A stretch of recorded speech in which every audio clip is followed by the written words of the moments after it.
Dalawang rider ang nasugatan sa banggaan ng dalawang motorsiklo sa Davao City.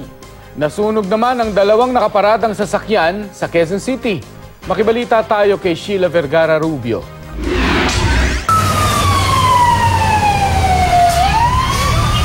Habang nakaparada ang jeep na ito sa gilid ng Visayas Avenue, Quezon City, bigla itong nagliyab. Nakaisang biyahe pa raw siya bago ito nasunog at wala namang naranasang problema sa makina. Nadamay rin sa sunog ang katabi nitong van. Simula nung umaga, andito na yan. Dumating si Mr. Jake de la Piña, yung driver ng jeep na yan, hindi inabot ng 30 minutes nagkaroon ng apoy. Kaya tinitingnan natin yung angle kung saan nanggaling yung ano. Naapula ng mga bumbero ang apoy sa loob lang ng 8 minuto. Iniimbestigahan pa ang sanhi ng sunog. Sugatan ng dalawang rider matapos magbanggaan ang kanilang mga minamanehong motorsiklo sa Barangay Talomo River, Calinan, Davao City. Nabalian ang rider na si James David de la Fuente at nasugatan sa balikat ang isa pang rider na si Marjon Valentin.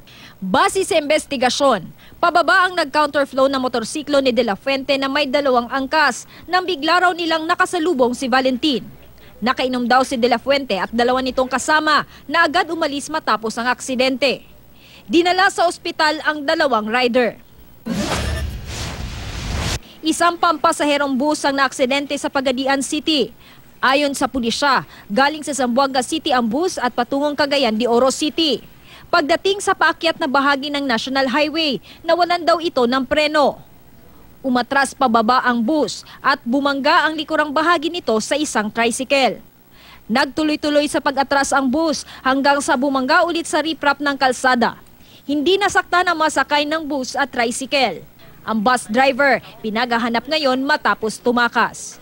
Sheila Vergara Rubio, Nagbabalita, Pilipinas.